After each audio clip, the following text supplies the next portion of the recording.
Well, hello, educators, administrators, legendary leaders. I want to start off by saying Happy New Year to you.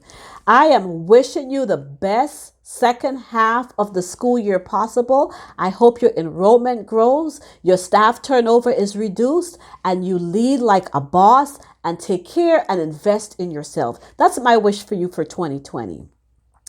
I wanted to come on here though, real quickly. One, not just to wish you a happy new year, and yes, happy new year to you, but also I want you to just check in on you and see how you're doing when it comes to customer satisfaction and customer retention. This is the time of the year that we make goals also for ourselves personally as well as for our businesses. And our customers, they also make goals for themselves. And while we look at how can we increase revenue and how can we save more and how can we reduce our debt, guess what? Your customers are doing the exact same thing. They're looking at how can I have a comeback after all that spending I did over the holidays? How can I save money now? So guess what? You may be on that list. They may be looking at, you know what? 70%, 60% of my income goes towards childcare. How can I save more? And this may be the time that they may be looking at jumping ship and going to a school that is probably less expensive. Or looking at a family member to help care for a child so that they can be able to make a comeback and save and reduce their debts as well. It's also a time of year that when preschoolers are entering into kindergarten. And so therefore parents are looking at what's going to happen in the fall. What school am I going to look at? So you want to start assessing, are you providing school age care or after school care? If it's a family that have a younger child, then you risk losing multiple children at the same time. So what do you do about it? Guys, check in with your parents, see how they're doing, assess their satisfaction with your school, and see what you can do to possibly retain them and get them to invite more friends to your school. And so I want to share with you my 4 favorite strategies that I use to assess customer satisfaction. So 1, the first thing that I do is I make check-in phone calls. Very simple. I schedule a time on my calendar every month. It's a recurring date where I check in with random number of families. So if you're going to do this, some things that you'll want to do is make sure that you have a fair assessment of your entire program. So you're calling parents, one, who are in younger classrooms, like your infant classroom, your toddler class, your preschool, your kindergarten, your school age classroom, so that you're getting a wide variety of how your program is running across the board.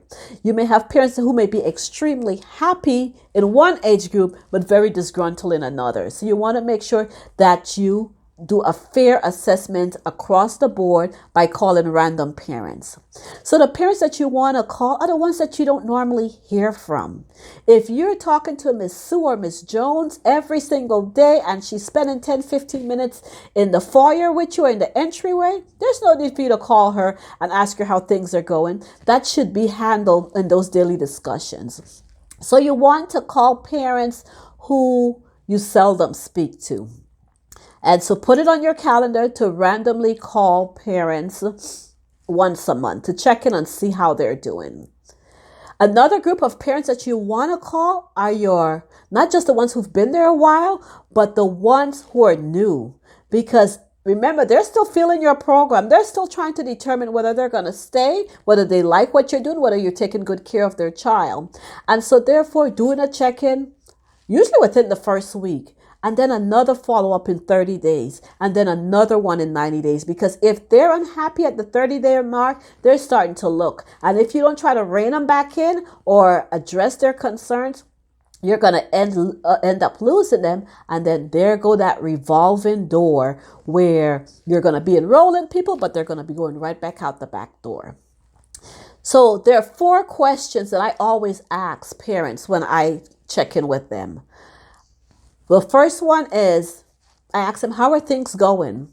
This is an open-ended question. They just get to talk about whatever is on their mind, and you're not kind of directing or redirecting that conversation.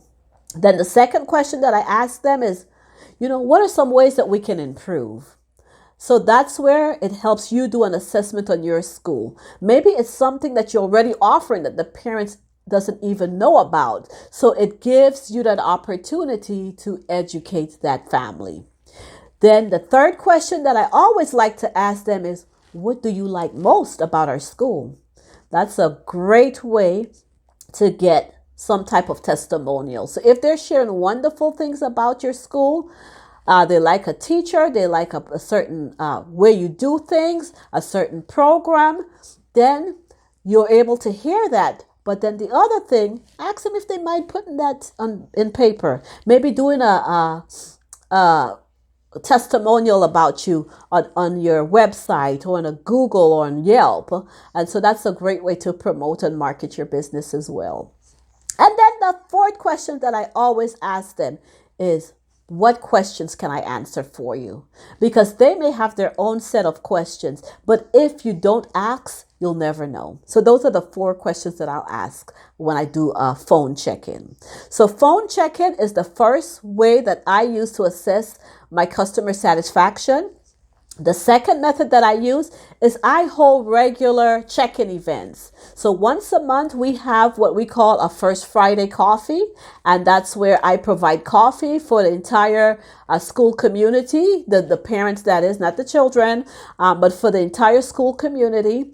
And so I said, that's my time. I get out there and I interact with them. So we have coffee going. It's a little social. Parents get to interact with each other. We do it early in the morning before they go to work. And I get to engage with families. So I'll check in with them, ask them how things are going. If they have problems, concerns, ideas, those are the times that I get to interact with them, get that information, and see how I'm going to use it to help improve my school. So the third one, so the first one I said was phone check-ins, holding check-in events. And of course, the third one, most schools do this, which is the periodic customer satisfaction survey. You may send this out twice a year. Some people send it out at the beginning of the year and then again at the end of the year to see if improvements have been made. Some do it once a year. Some may do it at the middle of the year and then at the end of the year. It's up to you. But what's important is that you have a way to track how your parents are feeling through customer satisfaction surveys. You can use a written document. Sometimes it's a phone call. Sometimes, SurveyMonkey is a good one that I use. And so that's a great way to assess how your families are doing. And then the fourth one is follow up on complaints. Now, 70% of customers will stay with a company based on how that company have resolved the complaint, and especially if the resolution is in their favor. So if a parent calls me and complain and I share with them, this is my plan, this is my resolution for fixing your problem, and tell you what I'm going to do with you is I will check in with you in a week to see if this plan is working. Those are things that I tell my customers. And so in a week, I put it on my calendar, and in a week, I follow up. If I promise them in 2 weeks, I'll follow up, then I'll do that. And so I gauge to make sure that, one, I've addressed their issue, and I kind of assess whether they're still disgruntled and I risk losing them, so that I could either try to save that enrollment or make a decision based on that. So guys, this is the time of year again. You want to make sure that you do everything possible to win big the second half of the semester. And it starts with the money. It starts with enrollment. It starts with making sure your families are happy so that they can go and tell 17 other families how happy they are. So those are my 4 tips on how to assess customer satisfaction. 1, telephone check-in. Randomly, put it on your calendar, do it once a month, periodically. 2, hold a recurring event where you're getting to interact with your families. 3, through surveys. And 4, following up with complaints. That's all that I have for you. Just wanted to share some value as we start the second half of the school year and a new year, 2020. Again, wish you lots of success. If you have any other ideas, go ahead and put it in the comments. I'd love to hear what you have to say, and I'm sure there are other people within the group who would love to get some new ideas. So take care, guys, and bye bye.